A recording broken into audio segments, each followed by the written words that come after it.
All right, guys, we're back with another Reddit AMA with Tony Loco Soto. Hi, thanks for joining us. Hey, what's going on, brother? Pleasure to be here, man. All right, so I got two questions I want to ask you right off the bat. First, will you wear the Joe Dirt wig to the weigh-ins? It's funny you asked that. I was literally just debating that with my wife, and it's not yes, it's not no. It's you got to stay tuned and watch the show. You know, as somebody who works with alligators and crocodiles for a living, I love Joe Dirt. So when I saw you like wearing it, I was like, oh, that's cool. The Yeah. other the other question, I was watching some of your past fights, and there's a woman who screams Loco Soto the whole time. Who is that? Well, I think it was on the first one. It was Brittany Core. I forgot her last name, but Brittany something. She was the one on the first one screaming "Loco!" So, oh my god, it's fucking annoying. But Yeah. you can tell my wife because she's the only one in the back and going "Woo!" You'll hear that "Woo!" That's my Okay.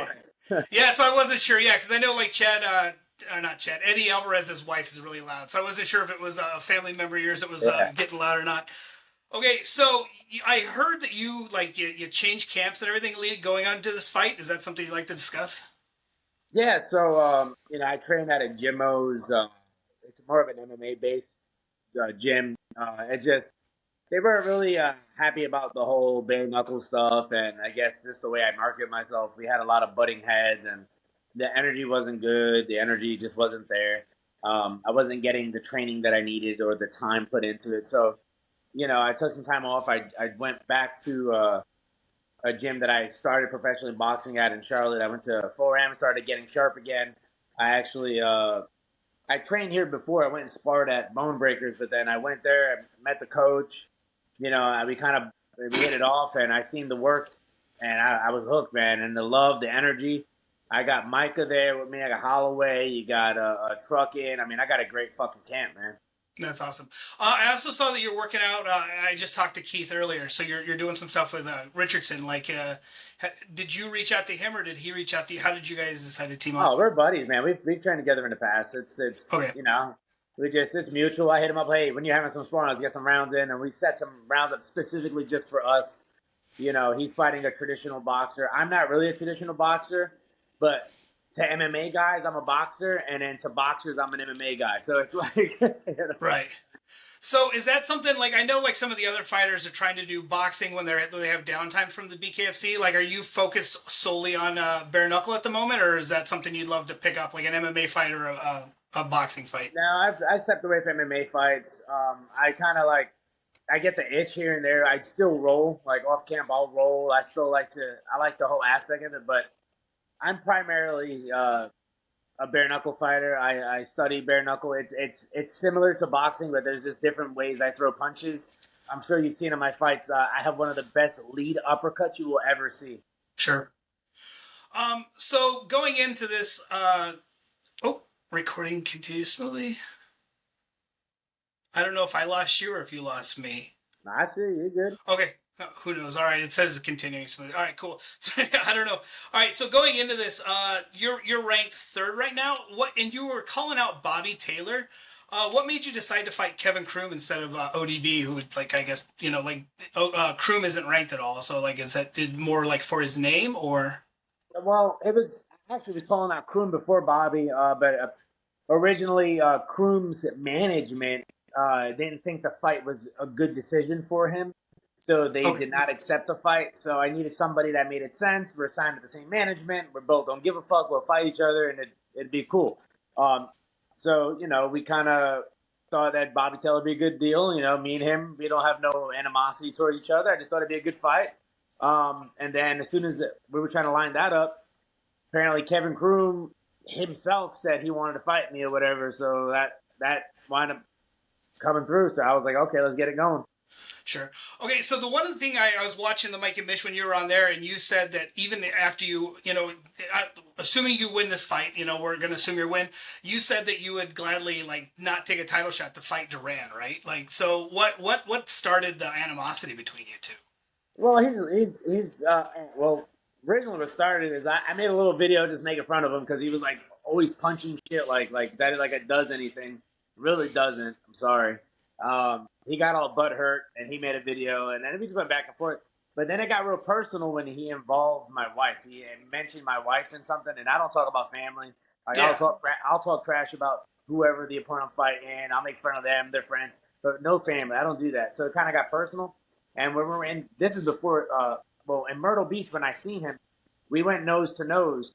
And at the time, he had bad blood. I don't know if you know about that. He got suspended from Florida for having bad blood. And I went nose to nose with him after I beat one of his stablemates.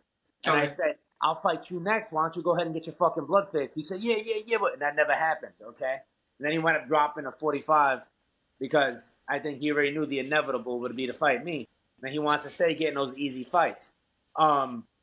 So moving forward, we went online. He go back and forth, him and Good John, yada, yada, yada. And, he mentioned something about my wife. So that now, it's like on site. I don't care. I don't have to even be in the ring. I see the guy. I mean, if he's there next week, I'm punching him in the fucking mouth. So I got you. Yeah, all right. I wasn't sure if it was like something to do with you being a CO type of thing, and I heard some stuff about him, but I wasn't sure if it was that. But now hearing about the family stuff, that's really fucked up. So, let's see. Oh, so you have one of the most famous misspeaks ever with the dog quote. So some people on the Reddit were curious if like anybody from PETA or any animal organizations like reached out to you after that just to give you hell about it. No. I've had a lot of people tag me and eat and all that. And realistically, I have 3 dogs. I'm a huge dog lover. I do nothing but care for my animals. It was a time and it was a place and it was in a moment. And it was actually National Dog Day, so I used it all to my advantage. Oh, so it wasn't a misspeak. No. I did that. Okay. I planned that shit right out, bro. But it was more of I was more aggravated in the back. His dog kept touching me. I said, if that dog touches me one more fucking time, I'm gonna fuck his dog. And then I went up there and I said it in his face. And if you look at my face, I almost laughed. So I had to go nose to nose with him. And then Okay, that makes it even funnier. Yeah, I thought it was a misspeak. That's really funny. Is there any rules in BKFC that you'd like to see change or altered or anything? Yeah, like when you're in like a tie punch hitting, as you can see, when I was fighting Good John, I tried to step and pull like a tie and then hit him, and they stopped me from doing that. They said, no jerking and none of that. But meanwhile, in the rules meeting, they said, oh, you could do it. So I wish they could make like a tie turn, so you can turn people and uppercut them, and I like that. So you got that big fight going down in Thailand with the the Muay Thai rules. Is that something you'd like to do at any point? No. Like knees and okay, so strictly boxing. No. All right. No. All right. So I know skating was like a big part of your life when you were younger. Actually, I was hoping that there was a guy on the Reddit who said he used to skate when you were younger, and I was hoping to get a couple questions from him, but he didn't come back on. But is skating something? I mean, do you have you still do it to this day? Or? I still do. I got 2 skateboards in my car, man. I still skate. I just haven't skated during camp because it's inevitable you're gonna fall. But sure. I'm actually reaching out to some buddies in New York right now to try to get a pro model, guest debut on one of the skateboards. Try to put some out there, and I fell in love with it all over again. It's like one of those things where it's like, you just can't forget it, man. It's something that's a part of me. It helped me with the adversity, and that's what transitions into bare knuckles so well. So were you in like school? Were you like that skater kid with the long hairs? Yeah. Okay. Yeah, I did have long hair. I did, yeah. But it was more of a pro until it dropped. Yeah. Yeah. Okay, so what made you decide to get in corrections? That's a pretty cool field, but it was a random thing actually. I moved out here from New York. Been in North Carolina. I was working at FedEx. I wasn't happy. It was just not for me. My wife actually, she put an application in and she was like, I think you would like this. I was like, fuck it, I give it a try. Yeah. So I gave it a try, and I was like, this shit is easy as hell. It's good money, it's easy. And I've been doing it ever since. But moving forward, like now, I'm actually been, just keeping my options open lately. I'm gonna be looking to be getting into a different field. Okay. But, I've been with there 8.5 years. It's been a phenomenal job. I honestly encourage young men, if you want a good paying job, man, it's a great thing to do, man. Yeah, I live up here in a small area in our small town, and it's crazy all the corrections facilities. Like there's quite a few, and like you said, I mean, you see what they offer for pay and all that. Like it looks fantastic. Are the inmates? I don't know if is it prison or is it jail? I work in prison. I work at maximum security level 3 Alexander Correctional. You can look up. There's documentaries on it. Okay. So so my wife worked in community corrections, but she did like halfway houses and stuff after, so she did I'd have to show you the mugshot, but that guy who like is like painted up like a clown, that was actually one of her clients at one point, and so she's had some famous client, like another Yeah. one of she switched to a woman's facility after that, and like one of them was like a famous female killer. Well, So I'm go ahead, sorry, we sorry. had Pazuzu. There was a Vice documentary on him. Pazuzu. Okay. You could look him up. We also had Ray Carew. I don't know if you're familiar with Ray Oh yeah, Carew. I went to Colorado, so yeah, absolutely, I know Ray Carew. Yeah, so yeah, small world. Yeah, that's crazy. Let's see. I was going to ask you. Oh, so are you interested in any super fights? You're 5-0. I mean, you've been, like you're on a solid winning streak. Like, is fighting somebody in a different weight class, or you just care about getting that 155 belt? I've said it once, I say it again, man. Like, I don't care. I like fighting. I enjoy it. It Yeah. started off as a hobby that turned into an obsession. And as you can see from my first BKFC fight all the way to my last one, I've evolved so much into like this bare knuckle fighter. And I really wanted Eddie Alvarez. Sure. I think that would have been a great fight. I'd fight him at 160 and call it even. I think Hmm. that'd be a really good fight. If not, then I'll keep holding down to 155, man. Like, this is my home. I feel great here. The cut's not too bad. I'm already 164. Like, I feel great. I feel phenomenal. I feel strong. So, yeah. Okay. So I asked Richardson, like, so okay, you're about a week out. So like, what's your schedule like going up? I mean, are you done sparring? You just working on weight now? Like, what's your schedule? So, like I said, as far as weight, I could salt out tomorrow. I don't have to worry about weight phenomenal. I'm going running on a mountain tomorrow. Today was our last day of sparring, and I'll do some altitude training, keep those lungs open, keep the heart rate going. That's it. Okay. So Kroom's kind of went radio silent. You're not seeing him or posting. So Yeah. it's kind of one of those things. Like I'm wondering like what's exactly going through his head. So I mean, like you've got quite a bit of footage on him. Do you expect him to kind of be the same Kevin Kroom, or like you look at like a couple weeks ago when Chris Camozzi fought Lorenzo Hunt? Lorenzo Hunt did a 180. It wasn't nearly as aggressive, much more calculated. So are you anticipating, I guess, Kroom being who Kroom is, or like he's quiet, maybe he's totally changing up his game plan? I have no clue. I know Doesn't that matter. Tim Elliott, we talked together, and he actually helped sponsor me for this fight. He's on my banner. He filled me in on a little bit of stuff about this guy. Um, I honestly don't think he's training as hard as people think he is. There's no way. Um, I know I've trained my ass off. This is what I do on a daily basis. Here's nothing he can bring that I haven't seen. I've seen his last two fights. The speed differential is it's enormous. Look how fast I am compared to him. It's night and day. There's no way. Yeah, the one thing that I noticed, like watching the video, I mean, like your level of competition. I mean, like he's had two fights, and one of those fights was a clear mismatch. Like I look at like the people you fought, and I mean, like you said, you've constantly been working your way up, and I think that your level of competition is going to play into like your advantage. You know what I mean? I feel like you've got far a bit more experience, so I see it going your way. But um, I heard you're a foodie. Is that true? Like Oh you're God, yes. Oh yeah. man, yes. I just made an amazing flaxseed wrap. I took a whole chicken apart. I took all the dark pieces for me because I still could enjoy some of it. Yeah. I did what I put. I did some cucumbers, some salt, pepper, a little bit of chimichurri sauce, and then I took 2 spoons. You're gonna like this. 2 spoons of hummus, and I Okay. put it across, and then I took the chicken layer, and then you got to hit with a little bit of hot sauce. Man, For sure. amazing. Oh God, so good. But yeah, man, I love cooking. I love all types of food. I love fucking Italian food, Ethiopian food, all world food. I love food, man. It's amazing. Food is great. Yeah, Oh, Ethiopian food. I love that. I You don't would think think, I've what is had much that? of that. Yeah, it's a little different. It's more pasty, but it's really good. I eat a lot of like Indian food, like Indian food's yeah, I pretty love good. yeah, absolutely. So what food do you hate? I have no hate in my heart for anything. I love Really? food. Food is great, man. You learn as you grow and your palate changes. All different types of foods and cultures. Yeah. You learn to kind of absorb it and like, oh wow, this is why do they eat this dish? Like fufu, it's an African dish. You have to eat with your hands. Like why do they eat it with their hands? Oh, this is why they eat because you have to eat it a certain way. Like So I love all foods, man. I haven't found anything I haven't liked, so Have you tried durian before?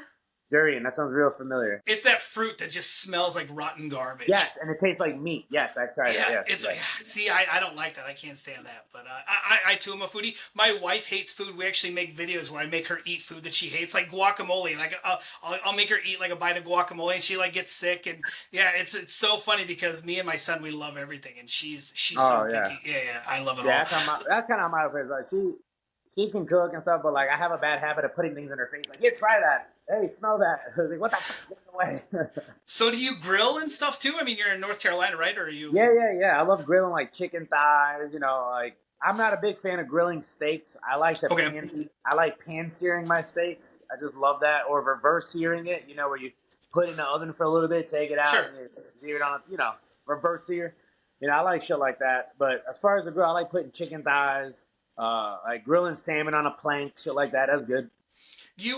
I've never gotten the sous vide before, but I have a buddy who's a chef up here, and he swears by the sous vide for steaks. And like I said, I imagine that's something I'll pick up at some point, but I just haven't gotten into that yet.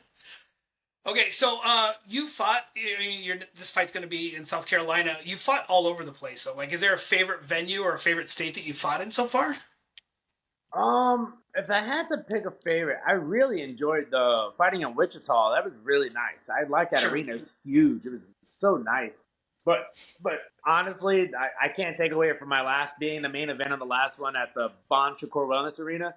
Yeah. Like, it was like the surrealist moment ever. Like just seeing my name all over it and like just being there. Like it was great. The energy. And I walked out, and I'm gonna do it again on the 20th. I'm not the guy to stay back. I'll walk out and I'll say hi to the fans and the crowd and people. I don't just stay backstage. And I walk around. I like to engage and let people know that I'm just like everybody else, man. I'm not nobody fucking special. I'm just here to put on a show.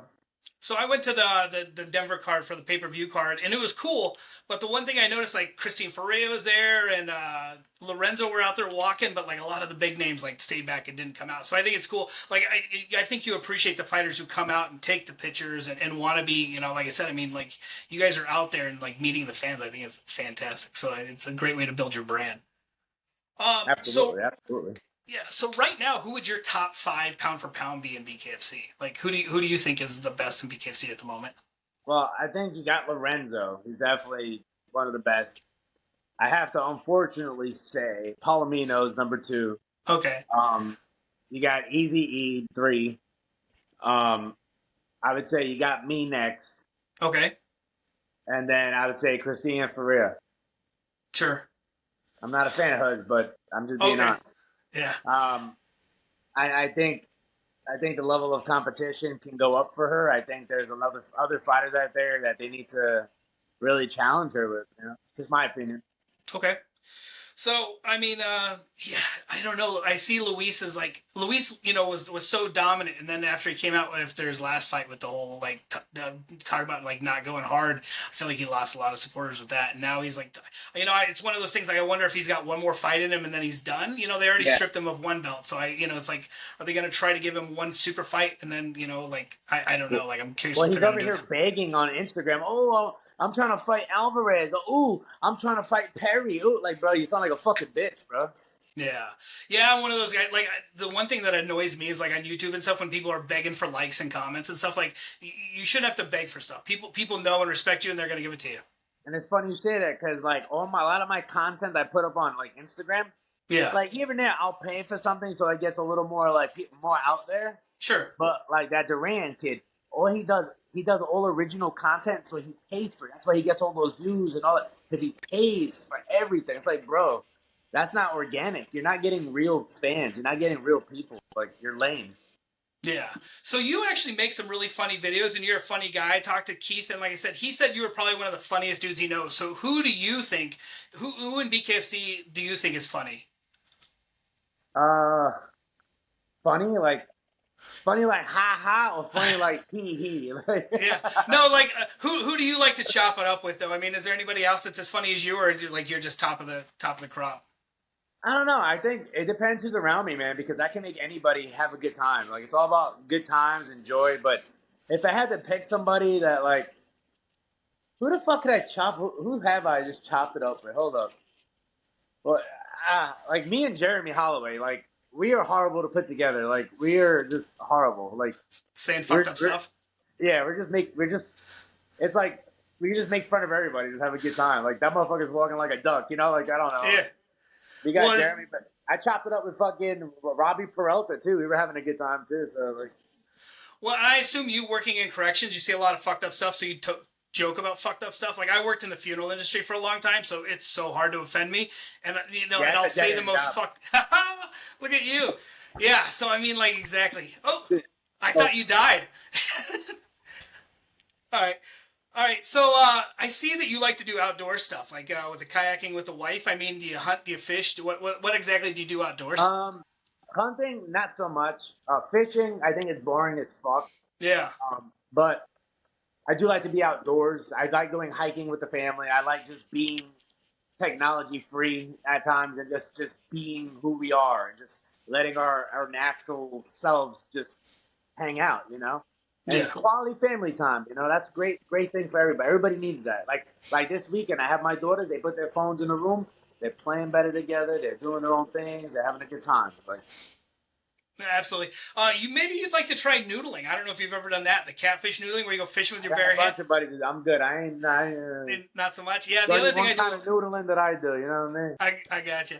The other thing I do a lot is bow fishing, just to like feed the alligator. So that's kind of fun. Because absolutely, I agree. Like, there's nothing more boring than throwing a worm on a Oh, hook. I'd go fuck around with some alligators. I'm with it. I'll be throwing whole chickens. Yeah, yeah, yeah. That'd be fun. That'd be fun as We'll hell. have to go to the gator farm sometime, and I'll take you in there, and we can go do that. That'd be a I lot of like shit fun. like that. Yeah, Gator yeah. don't scare me, bro. I ain't scared. I like shit like that. Let's see what else I got for you. I rub that motherfucker's belly if you can get him belly up.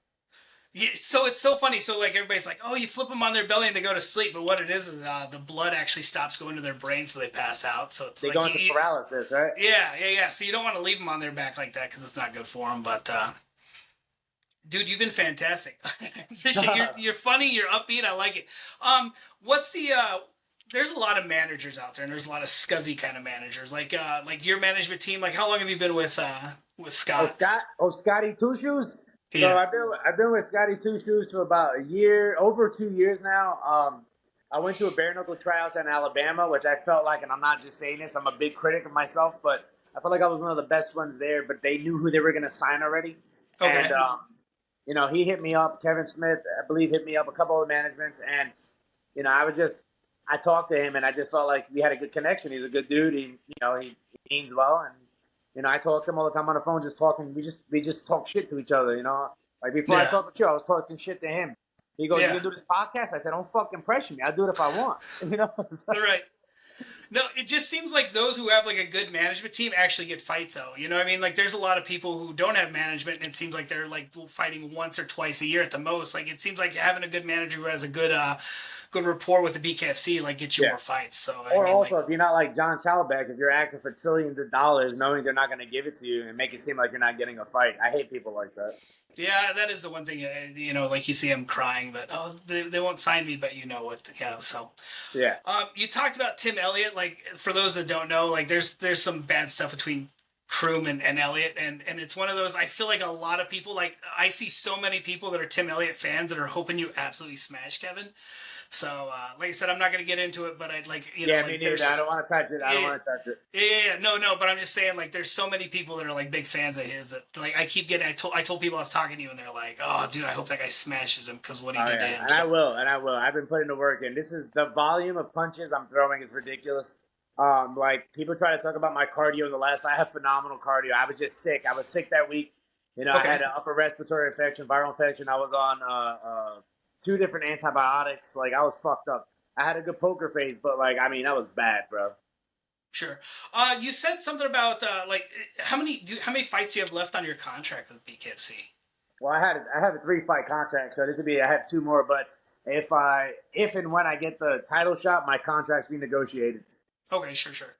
Okay, yeah, that's why I was curious. Like, it seems like you said something about like they offered you the contract and it was going to give you some leeway to like kind of change up your job if you need it. So like, what kind of area you're looking at going into? Do you know or? Probably like I don't know, classified information. Oh, okay. Like on the DL, yeah. I You should probably open a restaurant, right? Or boxing gym. Oh, that makes sense. So you call yourself the king of the Carolinas. You're from Hickory. Do you live in South Carolina though, or are you North Carolina? No, Or? no. I live in North Carolina. I live in Hickory. I Okay, wore that costume because I just felt like I was the fucking king, you know, like, sure. and it kind of stuck with me. And BKFC was like, we were waiting for somebody to do something like this, and it's yours now. I was like, fuck. Yeah, that's awesome. So, Yeah. So do you choose your walkout music, or do you let them choose it? Like, are you nah, particular nah. about that? Yeah. I choose mine. Yeah, yeah, yeah. Okay, that's cool. You like my last song, the fucking Journey? Yeah. That was badass. Yeah. No, It and was time. I was ready yeah. to go. I'm excited to see your walkout this time. Like, like I love that you actually put pageantry into it, and you're like excited to watch. You know what I mean? So many dudes come out like mad dog the camera, walk down to the ring. I like that you are like have a sense of humor and you are willing to kind of be yourself. Like that's the one thing I'm curious. Like it seems like you are who you are all the time. Like there's so many guys, and like you see them, and off camera they're completely different than they are on camera. But Yeah, I'm the I don't same get. dude, bro. Yeah, I don't get Same. that. And that's why I have that line. I say, keep that same energy. Because Yeah, people who be twiddling their thumbs and writing all this shit, it's like, when you see me, I'm gonna be the same motherfucker. So expect it. Because I went nose to nose with Palomino backstage before me and Good John faced off. Because he tried yeah, to say when we jumped on the official scale that I was I had my head down, I couldn't look up. I'm like, wait, what? I never did yeah. that. Good John did that. And then I went nose to nose. I said, listen, you got a fucking problem, we can handle it. He's like, oh, just worry about your fight. I was like, you're a fucking bitch, bro. That's facts. Okay. All right. Well, is there anybody you'd like to give a shout out to before we end? Like, I appreciate your time. Of course, man. I appreciate you having me here, man. Thank you. I appreciate Scotty Two Shoes, number one manager, BKFC. That's GOAT Combat Agency. If you want to be a fighter, he's the one you got to talk to. Big shout out to my beautiful wife for dealing with my crazy ass. Big shout out to my kids to just dealing with my crazy behind. I just love everybody. Thank the fans, the foes, and everybody who's watching. I appreciate you guys. Cool. All right. Well, we look forward to seeing you, and like hopefully you put a whooping on Kevin Kroom, and then we'll see. I mean, maybe they go to Duran, or maybe you get Palomino. That'd be awesome. I appreciate it. Thanks for your time, buddy. Yes, sir. Peace, man. Oh, shh.